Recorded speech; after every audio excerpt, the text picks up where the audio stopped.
आज हम यहाँ पर देखेंगे हाई कोर्ट यानी उच्च न्यायालय। आज का हमारा जो टॉपिक है वो क्या है? High court. ठीक है, हाई कोर्ट है हमारा आज का टॉपिक। ठीक, तो आज की हम इस वीडियो में हाई कोर्ट पर डिस्कशन करेंगे। तो हाई कोर्ट को हम हिंदी में क्या कहते हैं? उच्च न्यायालय। हाई कोर्ट को उच्च न्यायालय या फिर प्रदेश न्यायालय को कुछ भी कह सकते हैं। ठीक है, राज्य न्यायालय। ठीक, तो इस वीडियो में हम देखेंगे जो हाई कोर्ट उच्च न्यायालय की पूरी डिटेल्स है, ये इसकी संरचना, नियुक्ति, इनके न्यायाधीशों की, तो उन सभी चीज़ों के बारे में हम यहाँ पर देखेंगे। इसके पहले वाली वीडियो में थोड़ा थोड़ा हम पूरी डिटेल्स के साथ बताए हैं। टोटली 5 वीडियो हैं, आप देख सकते हैं। ठीक है, तो उन सभी पर इसी तरीके का कवर फोटो लगा हुआ है। ठीक है, जिस तरीके का आ रहा है कवर फोटो इसी तरीके का लगा हुआ है। ठीक, तो शुरू करें, वीडियो को देखेंगे हम। ठीक है, तो हमारी ये वाली हेडिंग कहाँ की है? ये हेडिंग कहाँ की है? अभी अभी हमने जो ऊपर देखा, ठीक है, वही वाली हेडिंग है। ठीक है,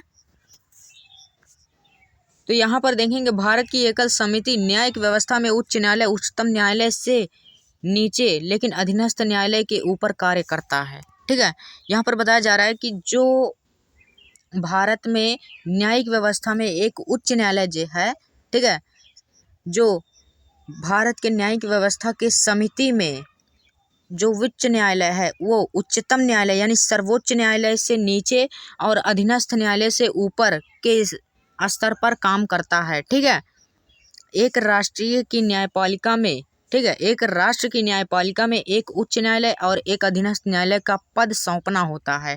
ठीक है, एक राष्ट्र की न्यायपालिका में एक उच्च न्यायालय और एक अधीनस्थ न्यायालय का पद सौंपना होता है। ठीक,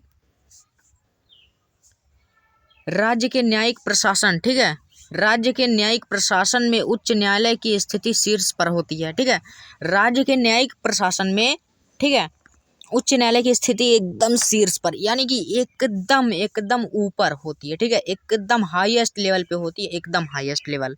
ठीक, तो इसके आगे देखेंगे भारत में उच्च न्यायालय संस्था का सर्वप्रथम गठन 1862 में तब हुआ जब कोलकाता, मुंबई, मद्रास के उच्च न्यायालय की स्थापना हुई।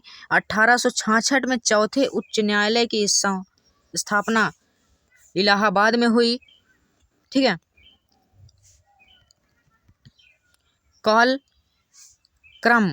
कालक्रम में ब्रिटिश भारत में, ठीक है, ब्रिटिश भारत में प्रत्येक प्रांत का अपना उच्च न्यायालय बन गया। 1950 के बाद प्रांत का उच्च न्यायालय संबंधित राज्य का उच्च न्यायालय बन गया। ठीक है, तो 1950 के बाद प्रांत का उच्च न्यायालय संबंधित राज्य का भी उच्च न्यायालय बन गया। ठीक है, इसके आगे देखेंगे भारत का संविधान प्रत्येक राज्य के लिए एक उच्च न्यायालय की व्यवस्था की गई है। ठीक है, भारत के संविधान के हिसाब से हर राज्य के लिए एक उच्च न्यायालय की व्यवस्था की गई है। लेकिन 7वें संविधान संशोधन अधिनियम 1956 में संसद को अधिकार दिया गया कि वह 2 या 2 से अधिक राज्यों एवं संघ राज्य क्षेत्र के लिए ठीक है, एक साझा, ठीक है, साझा उच्च न्यायालय की स्थापना कर सकती है। ठीक है, वह एक का भी हो सकता है, 2 का भी, 2 से अधिक का भी वह स्थापना कर सकता है। कौन? भारत सरकार, यानी सुप्रीम कोर्ट। ठीक, देखेंगे 2019 से देश भर में 25 उच्च न्यायालय। पूरे भारत में कितने हैं? 25 उच्च न्यायालय। ठीक है, उनमें से केवल 3 उच्च न्यायालय क्षेत्राधिकार 1 से अधिक राज्यों तक है। 3 जो उच्च न्यायालय हैं वो एक राज्य से अधिक राज्य तक हैं, जैसे कि 2 राज्य, 3 राज्य, 4 राज्य। ठीक है, और उसके बाद जो संघ शासित क्षेत्र में, ठीक है, से केवल दिल्ली में एक अलग उच्च न्यायालय है। केवल भारत में सिर्फ दिल्ली का ही एक अलग उच्च न्यायालय है, नहीं तो सबका है, सबका साझा है। ठीक है, देखेंगे संरचना एवं नियुक्ति। ठीक है, संरचना एवं नियुक्ति, न्यायाधीशों की नियुक्ति और संरचना किस प्रकार होती है? प्रत्येक उच्च न्यायालय चाहे वह अन्य हो या साझा, ठीक है, चाहे वो अकेले हो या फिर साझा, ठीक है, में एक मुख्य न्यायाधीश उतने अन्य न्यायाधीश की आवश्यकता के अनुसार समय समय पर राष्ट्रपति नियुक्त करते हैं। ठीक है,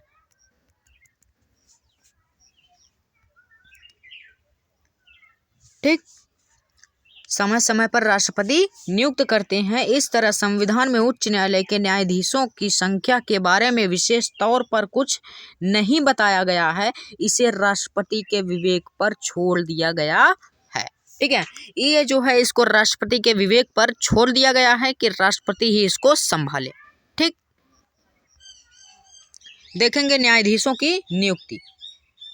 उच्च न्यायालय के न्यायाधीशों की नियुक्ति राष्ट्रपति द्वारा की जाती है। मुख्य न्यायाधीश की नियुक्ति राष्ट्रपति द्वारा की जाती है। भारत के मुख्य न्यायाधीश से और संबंधित राज्य के राज्यपाल के परामर्श के बाद की जाती है। अन्य न्यायाधीशों की नियुक्ति संबंधित उच्च न्यायालय के मुख्य न्यायाधीश से भी परामर्श किया जाता है।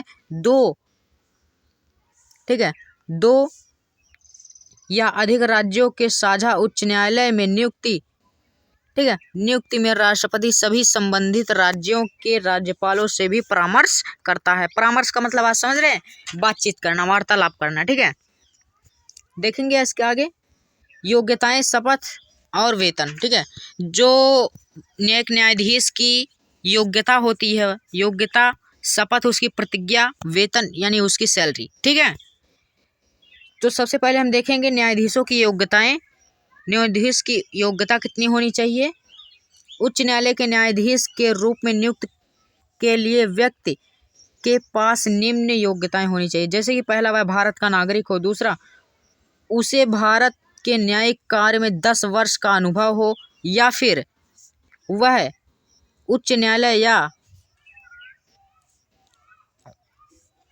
न्यायालय में लगातार 10 वर्ष तक अधिवक्ता रह चुका हो।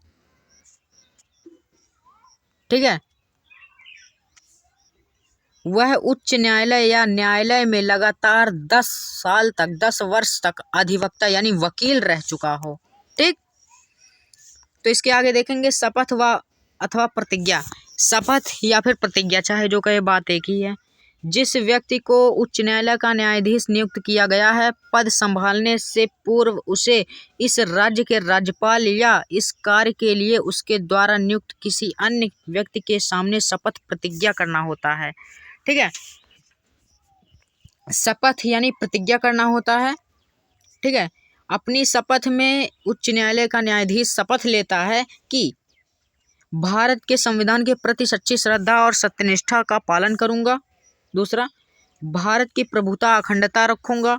तीसरा, संविधान और विधि की मर्यादा बनाए रखूंगा। ठीक है, तो इतना वह कहता है। और उसके सैलरी और भत्ते के बारे में जाने हम। ठीक है, सैलरी और भत्ते, उसकी सैलरी कितनी होती है, कितनी थी, कितनी है, और भत्ते कितने होते हैं, उसके कैसे मिलते हैं। ठीक, देखेंगे इसके आगे। ठीक है, उच्च न्यायालय के न्यायाधीश का वेतन, भत्ते, सुविधाएं, अवकाश और पेंशन को, ठीक है, समय समय पर संसद द्वारा निर्धारित किया जाता है। उनकी नियुक्ति के बाद सिवाय वित्तीय आपातकाल उनमें कोई कमी नहीं की जा सकती।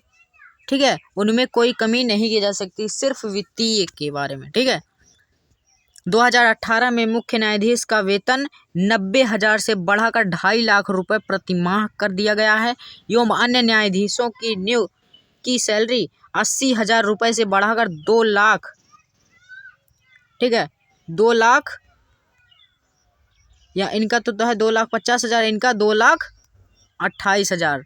ठीक है, कितना, 2,28,000।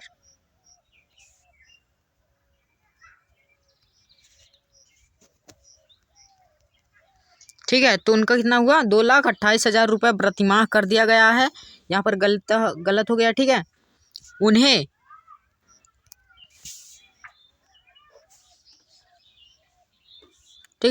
उन्हें सत्कार भत्ता, निःशुल्क आवास तथा अन्य सुविधा भी प्रदान की जाती है, जैसे चिकित्सा, कार, टेलीफोन आदि भी प्रदान की जाती है। ठीक, तो इसके बारे में हम देख रहे हैं यहाँ पर वेतन और भत्ते। ठीक है, देखेंगे इसके। ठीक है, तो इसके आगे हम देखेंगे कार्यकाल और स्थानांतरण, ठीक है। वेतन भत्ते के बाद हम यहाँ पर देखेंगे उसके कार्यकाल और निष्कासन स्थानांतरण के बारे में, ठीक है, कि कार्य जो एक न्यायाधीश होता है उसका कार्यकाल कितना होता है, निष्कासन कौन करता है, स्थानांतरण कौन करता है, ठीक है। इन सभी चीज़ों के बारे में देखेंगे, ठीक। तो सबसे पहले देखेंगे न्यायाधीशों का कार्यकाल। क्या न्यायाधीशों का कार्यकाल? तो न्यायाधीशों का कार्यकाल हम देखेंगे यहाँ पर।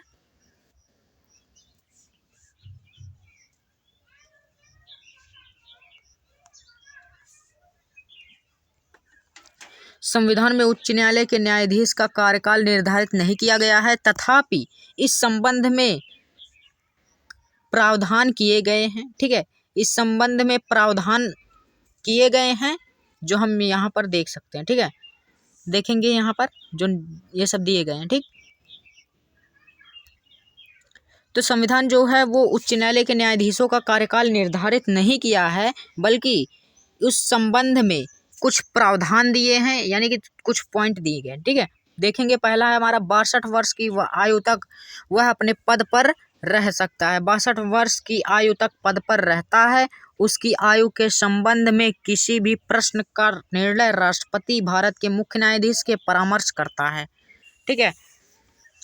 ठीक है, किसी भी प्रश्न का निर्णय राष्ट्रपति भारत के मुख्य न्यायाधीश से परामर्श करता है। इस संबंध में राष्ट्रपति का अंतिम निर्णय होता है, ठीक है। इस संबंध में राष्ट्रपति जो होता है उसका क्या आखिरी फैसला होता है, ठीक है। देखेंगे इसके बाद वह राष्ट्रपति को त्यागपत्र भेज सकता है जब उसकी पूरी, ठीक है, जब उसका 62 वर्ष, यहाँ पर बताया जा रहा है कि 62 वर्ष जब तक उसका पूरा नहीं हो जाता तब तक वह अपने पद पर रह सकता है, ठीक है। यदि उसका 62 वर्ष हो गया, 62 वर्ष चल रहा है तब भी रह सकता है। 62 वर्ष से अगर 63 वर्ष हुआ वो अपना त्यागपत्र राष्ट्रपति को दे सकता है, ठीक है। उसके पहले भी दे सकता है, उसको कोई दिक्कत नहीं है। संसद की सिफारिश से राष्ट्रपति उसे पद से हटा सकता है। उसकी नियुक्ति उच्चतम न्यायालय के न्यायाधीश के रूप में हो जाने पर या उसका किसी दूसरे न्यायालय में स्थानांतरण हो जाने पर, ठीक है, वह पद छोड़ देता है, ठीक है। उसकी नियुक्ति उच्चतम न्यायालय के न्यायाधीश के रूप में हो जाने पर या उसका किसी दूसरे उच्च न्यायालय में स्थानांतरण हो जाने पर वह अपना पद छोड़ देता है, ठीक। इसके बाद देखेंगे न्यायाधीशों का निष्कासन, यानी उसको हटाना, ठीक है। न्यायाधीशों को हटाना या फिर उसका निष्कासन। उच्च न्यायालय के न्यायाधीश को राष्ट्रपति का आदेश, ठीक है, राष्ट्रपति के आदेश से पद से जा सकता है। राष्ट्रपति न्यायाधीश को हटाने का आदेश संसद द्वारा इस सत्र में पारित प्रस्ताव के आधार पर ही जारी कर सकता है, जब प्रस्ताव को विशेष बहुमत के साथ संसद में प्रत्येक सदन का समर्थन, ठीक है, प्रत्येक सदन का समर्थन। इस प्रस्ताव को उसे सदन में कुल सदस्यों के बहुमत का समर्थन और उसे सदन में मौजूद और मतदान करने वाले सदस्यों के 2/3 का समर्थन, यानी कि पूरे सदस्यों और समर्थन जितने उसके मतदान के समर्थन रहेंगे उन सभी सदस्यों के समर्थन मिलना अति आवश्यक है, तभी उसका निष्कासन हो सकता है, वरना नहीं हो सकता, ठीक है। न्यायाधीशों का स्थानांतरण देखेंगे, न्यायाधीशों का स्थानांतरण कैसे होता है, ठीक है। भारत के मुख्य न्यायाधीश से परामर्श के बाद राष्ट्रपति एक न्यायाधीश का स्थानांतरण एक उच्च न्यायालय से एक दूसरे उच्च न्यायालय में कर सकता है, ठीक है। स्थानांतरण पर यह वेतन के अतिरिक्त ऐसे प्रतिपूरक भत्तों का हकदार है जो संसद द्वारा निर्धारित किए जाएं, ठीक है। 1977 में उच्चतम न्यायालय ने व्यवस्था दी कि न्यायाधीशों का स्थानांतरण केवल अपवाद स्वरूप और लोक कल्याण को ध्यान में रखकर किया ना जाए, ठीक है, किया ना कि दंडित के रूप में, ना कि दंड के रूप में, यानी पनिशमेंट के रूप में। दोबारा 1994 में उच्च न्यायालय ने कहा कि न्यायाधीशों का स्थानांतरण में मनमानी रोकने के लिए न्यायिक समीक्षा जरूरी है, लेकिन वही न्यायाधीश इस मामले को चुनौती दे सकता है जिसे स्थानांतरित किया गया है। वह उसी को चुनौती दे सकता है जो स्थानांतरित हुआ हो, ठीक है। तृतीय न्यायाधीश मामले 1998 में उच्चतम न्यायालय यानी सर्वोच्च न्यायालय ने राय दी कि उच्च न्यायालय के न्यायाधीश के स्थानांतरण मामले में भारत के मुख्य न्यायाधीश को उच्चतम न्यायालय का वरिष्ठतम न्यायाधीशों, ठीक है, 2 उच्च न्यायालय के मुख्य न्यायाधीशों, एक वहाँ के जहाँ से न्यायाधीश का स्थानांतरण हो रहा है और एक वहाँ के जहाँ वह जा रहा हो, परामर्श करना चाहिए, यानी कि उन सभी से उसको परामर्श करना चाहिए। इस तरह एकमात्र मुख्य न्यायाधीश की राय से ही परामर्श प्रक्रिया पूरी नहीं होती। सिर्फ एक व्यक्ति से परामर्श यानी बातचीत करने की प्रक्रिया पूरी नहीं होती, पूरे सदस्यों का समर्थन और परामर्श की अति आवश्यक है, ठीक है। उसके बाद देखेंगे कार्यकारी अतिरिक्त न्यायाधीश, ठीक है, कार्यकारी न्यायाधीश और अतिरिक्त न्यायाधीश, ठीक। सबसे पहले देखेंगे कार्यकारी न्यायाधीश। कार्यकारी न्यायाधीश कौन होता है, ठीक, देखेंगे। राष्ट्रपति किसी उच्च न्यायालय के न्यायाधीश को उसे उच्च न्यायालय का कार्यकारी मुख्य न्यायाधीश नियुक्त कर सकता है जब उच्च न्यायालय के मुख्य न्यायाधीश का पद रिक्त हो यानी खाली हो उनका पद, ठीक है। दूसरा, उच्च न्यायालय का मुख्य न्यायाधीश अस्थायी रूप से अनुपस्थित हो। तीसरा, यदि मुख्य न्यायाधीश अपने कार्य निर्वहन में अक्षम हो, सक्षम नहीं अक्षम हो, ठीक है। तो देखेंगे हम यहाँ पर इसके आगे अतिरिक्त या फिर कार्यकारी न्यायाधीश, ठीक है। अतिरिक्त और कार्यकारी न्यायाधीश, राष्ट्रपति निम्नलिखित परिस्थितियों में योग्य व्यक्तियों को उच्च न्यायालय के अतिरिक्त न्यायाधीशों के रूप में अस्थायी रूप से नियुक्त कर सकते हैं जिसकी अवधि 2 वर्ष से अधिक की नहीं होगी, सिर्फ और सिर्फ 2 साल की होगी। 2 साल में उनको जो करना है कर लें, ठीक है। पहला, यदि अस्थायी रूप से उच्च न्यायालय का कामकाज बढ़ गया हो, ठीक है, यानी कि पूरे अस्थायी मामले से उच्च न्यायालय का जो कामकाज है वो बहुत अधिक हो गया हो तब। दूसरा, उच्च न्यायालय में बकाया कार्य अधिक हो, जो उच्च न्यायालय में बाकी का बचा हुआ कार्य है वो बहुत ज़्यादा हो तब, ठीक है। देखेंगे इसके बाद राष्ट्रपति उस स्थिति में भी योग्य व्यक्तियों को किसी उच्च न्यायालय का कार्यकारी न्यायाधीश नियुक्त कर सकता है, ठीक। उन सभी व्यक्तियों को किसी भी हालत में नियुक्त कर सकता है चाहे जैसी परिस्थिति हो, ठीक है। कौन, राष्ट्रपति और कोई नहीं, ठीक। देखेंगे इसके आगे सेवानिवृत्त, ठीक है, सेवानिवृत्त न्यायाधीश। सेवानिवृत्त है तो देखेंगे हम यहाँ पर सेवानिवृत्त न्यायाधीश, ठीक है। कौन, सेवानिवृत्त न्यायाधीश, ठीक। तो सेवानिवृत्त न्यायाधीश मैं बता दूं आप लोगों को कि उन्हें कहा जाता है जो न्यायाधीश, ठीक है, अपने पद से रिटायर हो चुका हो, ठीक है, अपने पद से रिटायर हो चुका है यानी कि वो अपना पद छोड़ चुका हो, जो न्यायाधीश, उसे क्या कहते हैं, सेवानिवृत्त न्यायाधीश, ठीक है। देखेंगे उच्च न्यायालय के मुख्य न्यायाधीश किसी भी समय उच्च न्यायालय अथवा किसी अन्य उच्च न्यायालय के सेवानिवृत्त न्यायाधीश को अस्थायी अवधि के लिए बतौर कार्यकारी न्यायाधीश काम करने के लिए कह सकते हैं, ठीक है। वह ऐसा राष्ट्रपति की पूर्व संस्तुति एवं संबंधित व्यक्ति की मंजूरी के बाद कर सकता है। ऐसे न्यायाधीश की राष्ट्रपति, ठीक है, ऐसे न्यायाधीश राष्ट्रपति द्वारा तय भत्तों का अधिकारी होता है। उसे यहाँ पर सिर्फ उसे रहेगा उस उच्च न्यायालय के सभी न्यायिक क्षेत्र, शक्तियाँ एवं सुविधाएं और विशेषाधिकार प्राप्त होंगे, लेकिन अन्यथा वह उसे उच्च न्यायालय का न्यायाधीश माना जाता है, ठीक। वह उस उच्च न्यायालय का न्यायाधीश माना जाता है चाहे वो उसको सुविधाएं मिले या ना मिले, ठीक। इसके बाद देखेंगे उच्च न्यायालय की स्वतंत्रता। उच्च न्यायालय की स्वतंत्रता यानी उसकी आज़ादी बहुत ज़रूरी है, उसकी आज़ादी को, ठीक है। उच्च न्यायालय के सौंपे गए कार्यों के प्रभावी निष्पादन हेतु उच्च न्यायालय की स्वतंत्रता अत्यंत आवश्यक है। यहाँ पर बात की गई है कि उच्च न्यायालय की जो स्वतंत्रता है वह अत्यंत यानी बहुत बहुत आवश्यक है। इसे कार्यपालिका मंत्रिपरिषद के अतिक्रमण, दबाव, हस्तक्षेप से मुक्त होना चाहिए, ठीक है। इसको कार्यपालिका यानी मंत्रिपरिषद के अतिक्रमण, ठीक है, दबाव, हस्तक्षेप से मुक्त होना चाहिए। उसे बिना डर हुआ पक्षपात के न्याय करने की छूट होनी चाहिए, ठीक है। उसे एकदम बिना डरे हुए पक्षपात के न्याय करने की छूट होनी चाहिए। देखेंगे संविधान में उच्च न्यायालय के निष्पक्ष और स्वतंत्र रूप से कार्य करने के लिए निम्नलिखित उपबंध दिए गए हैं। तो यहाँ पर हम देखेंगे कि कितने उपबंध दिए गए, टोटली 10 उपबंध दिए गए हैं। देखेंगे 10 के बारे में। ठीक, पहला क्या है, नियुक्ति की विधि। नियुक्ति की विधि के बारे में देखेंगे।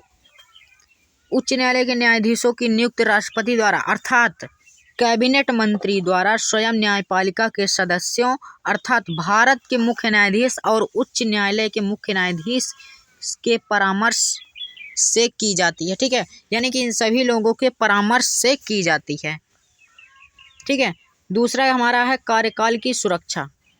उच्च न्यायालय के न्यायाधीश के कार्यकाल की सुरक्षा प्रदान की जाती है। उनको संविधान में उल्लेखित विधि और आधारों पर सिर्फ राष्ट्रपति द्वारा हटाया जा सकता है।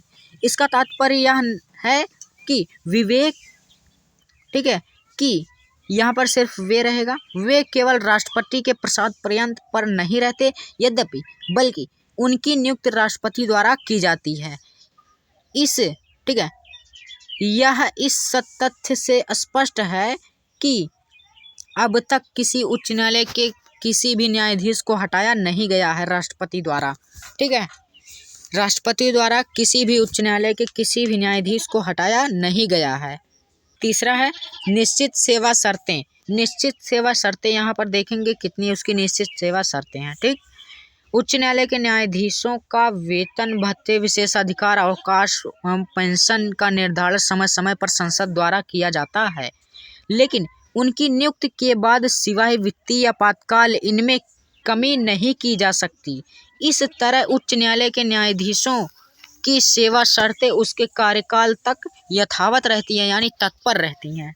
ठीक, चौथा देखेंगे संचित निधि पर आधारित व्यय। ठीक है, संचित निधि पर आधारित व्यय।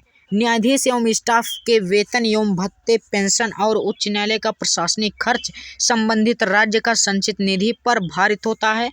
इस तरह राज्य विधानमंडल में इस प्रकार कोई मतदान नहीं हो सकता। ध्यान देने योग्य बात है कि ध्यान से सुनिएगा आप लोग। ठीक है, कि उच्च न्यायालय के न्यायाधीश की पेंशन भारित की संचित निधि से दी जाती है, ना कि राज्य की संचित निधि से। यानी कि जो उच्च न्यायालय का न्यायाधीश होता है उसका पेंशन कहाँ से, भारत के पूरे संचित निधि से दी जाती है, राज्य के संचित निधि से उसको नहीं दी जाती। ठीक है, पांचवा पॉइंट हम देखेंगे यहाँ पर न्यायाधीशों के कार्य पर चर्चा नहीं की जा सकती। ठीक है, संविधान में उच्च न्यायालय के न्यायाधीश के आचरण पर संसद अथवा राज्य विधानमंडल में चर्चा पर प्रतिबंध लगाता है, सिवाय उसे स्थिति में जब संसद महाभियोग प्रस्ताव विचाराधीन हो। ठीक है, जब कि सिवाय उस स्थिति में जब संसद में महाभियोग का प्रस्ताव विचाराधीन हो। ठीक है, छठवां पॉइंट देखेंगे सेवानिवृत्ति के बाद वकालत पर प्रतिबंध। उच्च न्यायालय का सेवानिवृत्त अस्थायी न्यायाधीश भारत में उच्चतम न्यायालय और अन्य उच्च न्यायालय के अलावा किसी भी न्यायालय में अथवा प्राधिकारी के सामने बहस अथवा कार्य नहीं कर सकता। ठीक है, इससे यह सुनिश्चित होता है कि वे भविष्य में किसी लाभ की आशा में किसी के साथ पक्षपात ना करें। ठीक, देखेंगे सातवां पॉइंट ठीक है, अपनी अवमानना के लिए दंड देने की शक्ति। ठीक है, अपनी अवमानना के लिए दंड देने की शक्ति। यहाँ पर बात है कि अपनी अवमानना या फिर अपनी या मानना। उच्च न्यायालय किसी भी व्यक्ति को अपनी अवमानना के लिए दंड दे सकता है। इस प्रकार कोई भी इसके कार्यों का निर्णय का आलोचना या विरोध नहीं कर सकता। यह शक्ति उच्च न्यायालय के प्राधिकार, गरिमा एवं उसके सम्मान को बनाए रखने के लिए दी गई है। ठीक, 8 पॉइंट है आठवां, अपने कर्मचारियों की नियुक्ति की स्वतंत्रता। उच्च न्यायालय एक मुख्य न्यायाधीश अपने अधिकारियों एवं कर्मचारियों की उच्च न्यायालय में बिना कार्यपालिका के हस्तक्षेप के बिना नियुक्त कर सकता है। वह उनकी सेवा शर्तें भी तय कर सकता है। ठीक है, इसके बाद 9वां देखेंगे इसके न्यायिक क्षेत्र में कटौती नहीं की जा सकती।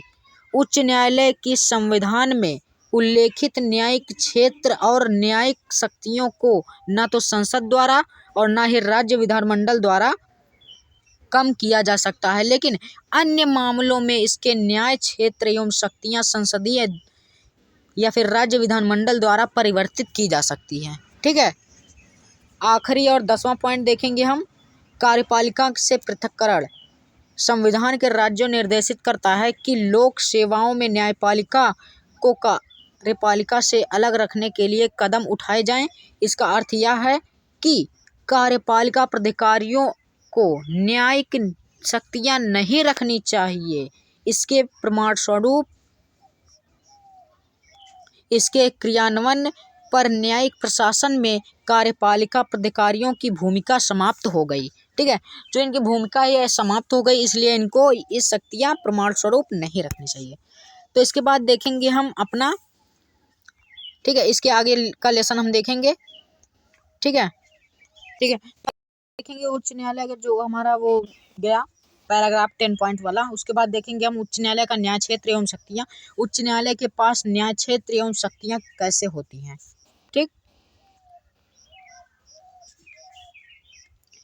उच्चतम न्यायालय की तरह ही उच्च न्यायालय को भी व्यापक एवं प्रभावी शक्तियां दी गई हैं। ठीक है, उच्चतम न्यायालय की तरह उच्च न्यायालय को भी व्यापक एवं प्रभावी शक्तियां दी गई हैं। यह राज्य में अपील कराने का सर्वोच्च न्यायालय है, जिसको उच्चतम न्यायालय कहा। ठीक है, जिसको किसका हक होता है, उच्चतम न्यायालय का हक होता है। यह नागरिकों के मूल अधिकारों का रक्षक होता है। इसके पास संविधान की व्याख्या करने का अधिकार होता है। इसके अलावा इसकी पर्यवेक्षक ये सलाहकार की भूमिका होती है। ठीक है, यह सलाहकार की भूमिका होती है। ठीक है, यद्यपि संविधान में उच्च न्यायालय की शक्तियों एवं क्षेत्राधिकार के बारे में विस्तृत उपबंध नहीं दिए गए हैं, नहीं दिए गए हैं, बात एक ही है। इससे संबंधित, ठीक है, इसे संविधान में त्वरित न्यायाधिकरण की तरह बताया गया है। इसमें केवल इतना कहा गया है कि एक उच्च न्यायालय का क्षेत्राधिकार और शक्तियां वही होगी जो संविधान के लागू होने से तुरंत पूर्व थी। यानी कि बात यहाँ पर मैं समझा दूं आप लोगों को। ठीक है, जो संविधान लागू होने से पहले, संविधान जब बना नहीं था उसके पहले जो भारत में उच्च न्यायालय के पास जितनी शक्तियां थी, जो शक्तियां थी, जितने क्षेत्राधिकार थे, ठीक वही उसके बाद भी होंगी। ठीक, इसके अलावा यह संसद और राज्य विधानमंडल को उच्च न्यायालय की शक्तियां एवं न्यायिक क्षेत्र के परिवर्तन की शक्तियां देता है। ठीक है, तो न्यायिक क्षेत्र में परिवर्तन की शक्तियां देता है कौन, उच्च न्यायालय। ठीक, वर्तमान में उच्च न्यायालय को निम्नलिखित न्यायिक क्षेत्र और शक्तियां प्राप्त हैं। ठीक, पहला देखेंगे प्रारंभिक क्षेत्राधिकार। ठीक है, प्रारंभिक क्षेत्राधिकार, न्यायाधीश एवं रिट क्षेत्राधिकार, अपील क्षेत्राधिकार, पर्यवेक्षीय क्षेत्राधिकार, अधीनस्थ न्यायालय पर नियंत्रण, अभिलेख का न्यायालय, न्यायिक समीक्षा की शक्ति। तो ये जितने भी हैं सातों, ये सब इसके न्यायिक क्षेत्र एवं शक्तियां हैं। ठीक, उच्च न्यायालय के वर्तमान क्षेत्राधिकारों एवं शक्तियों पर, ठीक है, देखेंगे हम यहाँ पर संवैधानिक उपबंध, एकत्व अभिलेख, संसद के अधिनियम, राज्य विधानमंडल के अधिनियम, भारतीय दंड संहिता जिसको आईपीसी कहा जाता है, आपराधिक प्रक्रिया संहिता, ठीक है, 1973, और नागरिक प्रक्रिया संहिता जिसको सीपीसी कहा जाता है। ठीक है, तो ये सब वही है। ठीक, इसके बाद देखेंगे हम इसके आगे। ठीक है, इसके बाद देखेंगे हम यानी कि जो हमने, ठीक है, उसके बाद हम यहाँ पर देखेंगे। इसके पहले मैं बता दूं आप लोगों को कि भारत में उच्च न्यायालय के पास जितने क्षेत्राधिकार और शक्तियों के बारे में हमने देखा, प्रारंभिक क्षेत्राधिकार देखा था। ठीक है, न्यायाधीश क्षेत्राधिकार, अपीलीय क्षेत्राधिकार, पर्यवेक्षीय क्षेत्राधिकार, अधीनस्थ न्यायालय, अभिलेख, न्यायिक समीक्षा, ये सातों हमने इसके पहले वाली, ठीक है, इसके पहले अभी तुरंत देखा है। तो ठीक है, इसमें भी हम देखेंगे क्योंकि इसमें हम इसकी डिटेल्स के देखेंगे। ठीक है, डिटेल्स इसकी बहुत ज़रूरी है, तो देखेंगे हम। ठीक है, तो शुरू करें हम वीडियो को। देखें, वीडियो तो शुरू है ही। ठीक है, यही है सातों। ठीक है, नोट कर लीजिएगा, अगर आपको नोट भी करना होगा तो नोट भी कर लीजिए, क्योंकि बहुत बहुत बहुत इम्पोर्टेंट है। ठीक, इसके आगे देखेंगे। पहला हमारा प्रारंभिक क्षेत्राधिकार 1973 से पूर्व कलकत्ता, मुंबई, मद्रास और उच्च न्यायालय के पास मूल आपराधिक न्यायिक क्षेत्र थे। इनका आपराधिक प्रक्रिया संहिता, ठीक है, इनका क्या था, आपराधिक प्रक्रिया संहिता 1973 द्वारा पूरी तरह निरसन कर दिया गया। ठीक है, आपराधिक प्रक्रिया संहिता 1973 द्वारा पूरी तरह से यानी निरस्त कर दिया गया, यानी खत्म कर दिया गया। ठीक है, रिट क्षेत्राधिकार संविधान का अनुच्छेद 226 में उच्च न्यायालय को नागरिकों के मूल अधिकारों के प्रवर्तन और अन्य किसी उद्देश्य के लिए बंदी, प्रत्यक्षीकरण, प्रमादेश, उत्प्रेषण, प्रतिषेध एवं अधिकार प्रेक्षा, ठीक है, किसी अन्य उद्देश्य के लिए पद का अर्थ है एक सामान्य कानूनी अधिकार का प्रवर्तन। यदि न्यायादेश देने का कारण इसके क्षेत्राधिकार राज्य क्षेत्र की सीमाओं में है तो उच्च न्यायालय किसी भी व्यक्ति, प्राधिकरण और सरकार को अपने क्षेत्राधिकार के राज्य क्षेत्र की सीमाओं के आदर की इसके बाहर ऐसा न्यायादेश दे सकता है। ठीक है, यहाँ पर न्यायाधीश नहीं न्यायादेश रहेगा। ठीक है, तो ये रहा हमारा दूसरा पॉइंट, रिट क्षेत्राधिकार। इसके बाद देखेंगे अपीलीय क्षेत्राधिकार। ठीक, अपीलीय क्षेत्राधिकार। ठीक, उच्चतम न्यायालय मूलतः एक अपीलीय न्यायालय है। यहाँ इसके राज्य क्षेत्र के तहत आने वाले अधीनस्थ न्यायालय के आदेशों के विरुद्ध अपील की सुनवाई होती है। यहाँ दोनों तरह के सिविल एवं आपराधिक मामलों के बारे में अपील होती है। इस प्रकार अपीलीय क्षेत्राधिकार में उच्च न्यायालय का न्यायिक क्षेत्र इसके मूल न्यायिक क्षेत्र से ज़्यादा विस्तृत है। ठीक, यानी कि अपीलीय क्षेत्राधिकार ये शक्ति और ये क्षेत्राधिकार उसको अवश्य मिलना चाहिए, नहीं मिला है तो मिलना चाहिए, है तो बहुत बढ़िया है। ठीक है, चौथा देखेंगे पर्यवेक्षीय क्षेत्राधिकार। उच्च न्यायालय को इस बात का अधिकार है कि वह अपने क्षेत्राधिकार के क्षेत्र के सभी न्यायालयों एवं सहायक न्यायालयों के क्रियाकलापों पर नज़र रखे। उसके जितने भी उसके अंडर में काम करने वाले न्यायालय हैं, सहायक न्यायालय हैं, सब पर काम कर रहे हैं तो उन पर वह नज़र रखे। ठीक, पांचवा अधीनस्थ न्यायालय पर नियंत्रण। अधीनस्थ न्यायालय पर एक उच्च न्यायालय का अपील न्यायिक क्षेत्र एवं पर्यवेक्षीय अधिकारों जिनके ऊपर उल्लेख किया गया है, इसके अलावा प्रशासनिक नियंत्रण और अन्य शक्तियों पर रहती है। ठीक है, अन्य शक्तियां रहती हैं और प्रशासनिक नियंत्रण भी रहता है इस पर। ठीक, छठवां अभिलेख का न्यायालय। क्या है अभिलेख का न्यायालय? इसमें देखा जाएगा न्यायालय की अवमानना पद को संविधान में परिभाषित नहीं किया गया। हालांकि न्यायालय की अवहेलना अधिनियम 1971 में इसे परिभाषित किया गया। इसके तहत अवहेलना दीवानी अथवा आपराधिक किसी भी प्रकार की हो सकती है। सिविल अवमानना का अर्थ है, ठीक है, सिविल अवमानना का अर्थ है एक न्यायालय के किसी भी निर्णय, आदेश, ठीक है, न्यायादेश या फिर अन्य प्रक्रिया जानबूझकर पालन ना करना, अन्य प्रक्रिया का जानबूझकर पालन ना करना, तो इन पर अभिलेख का न्यायालय अपना एक्शन ले सकता है। सातवां है न्यायिक समीक्षा की शक्ति। ठीक है, सातवां और आखिरी पॉइंट हमारा न्यायिक समीक्षा की शक्ति देखेंगे। उच्च न्यायालय का न्यायिक समीक्षा की शक्ति राज्य विधानमंडल व केंद्र सरकार दोनों के अधिनियमों और कार्यकारी आदेशों की संवैधानिकता के परीक्षण के लिए है। यदि वे संविधान का उल्लंघन करने वाले अधिकारिता हैं तो उन्हें असंवैधानिक और सामान्य शून्य घोषित किया जा सकता है। परिणाम स्वरूप सरकार उन्हें लागू नहीं कर सकती। ठीक है, वैसे तो सरकार कुछ भी लागू करती है तो परिमाण स्वरूप करती है। ठीक है, बट परिमाण स्वरूप वह लागू नहीं कर सकती। ठीक है, तो हमने पूरी डिटेल्स के साथ देखे ठीक है, पूरी डिटेल्स के साथ हमने इस वीडियो में देखा। ठीक है, यानी हाई कोर्ट के बारे में हम यहाँ पर देख रहे हैं। तो हाई कोर्ट की इस वीडियो में हमने फुल डिफिनेशन के साथ देखा है। ठीक है, तो इसके पहले वाली वीडियो में भी, इसके पहले वाली जितनी 5 वीडियो आप उनमें देख सकते हैं और अच्छे से आपको जानकारी प्रदान हो सकती है। ठीक है, तो मिलते हैं अगली वीडियो में। So thank